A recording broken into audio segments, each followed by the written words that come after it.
Hello everyone, this is a video that should be something meaningful about medieval morality and perception. It's part 3 of a series I'm calling Slow History, in association with historathon2024, and that's quarter number 2, or Q2. So, to make a start, there is a phrase found in the depths of the archives of mankind that runs as follows: preceding perception are states of mind. An obvious question arises when reading and wondering about people and lives lived during the late Middle Ages is those states of mind. And they are, of course, the states of mind of our ancestors. So what of the means of acquiring, or apprehending, if you prefer, this medieval mind?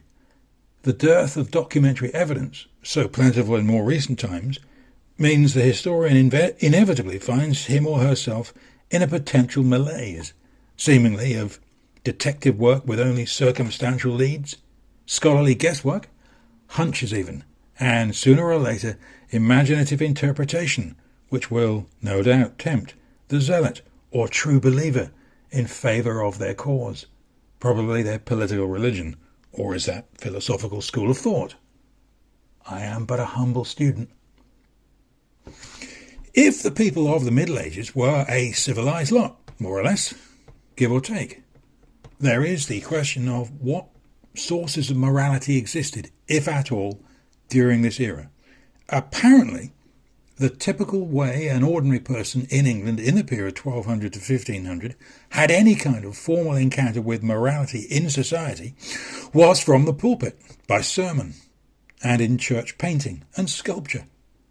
But that would seem to lead us to the encounter, perhaps daily encounter, with one's fellow people, folks of the village, town or district.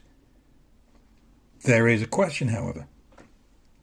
If these two factors of influence are symbiotic by nature, in the absence of the formal influence, what might the result be?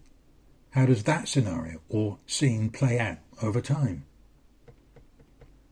That aside, having said that, sermons in the vernacular, often via members of the mendicant orders, led during this period to a popular rhetoric, the spiritual mission to introduce theology into secular morality and everyday lives, by bringing together doctrine with popular proverbs and humorous anecdotes. Is there a version of this at work in our own world? And moreover, complaint poetry, debate prose and satirical literature boomed in the 14th and 15th centuries. Social issues in the firing line included civil law and also trade. Lending at a maximum of 10% only became legal and official in England in the 16th century. But a morality play written about 1425 called The Castle of Perseverance shines a light on the eternal struggle and oftentimes human dilemma of the 7 deadly sins and the 7 moral virtues. The different orders of clerics perpetuated popular stereotypes derived from daily life, but these representatives and leading writers professed to represent the common will. They were, of course, the intellectuals of their day, and moreover had some authority, and little in the way of competition or opposition. But it was not the case, or rather, should I say, was it not the case, that the uneducated man and woman of the late Middle Ages had a mind with which to think from time to time?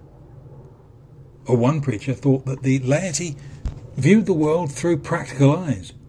Quote, "If a preacher speaks about the contempt of the world, a host of worldly thoughts cries out in opposition. For example, the more goods you have, the more good you will be able to do."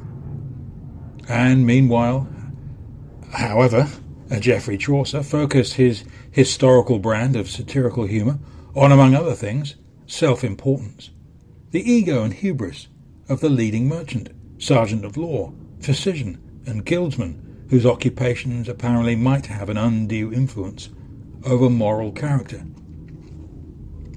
The mind of the late Middle Ages was evidently well acquainted with the worldly potential for somewhat dodgy or wayward practice, but that also, and to quote, "It is likely that religious and moral undercurrents could not be easily separated from their everyday material concerns.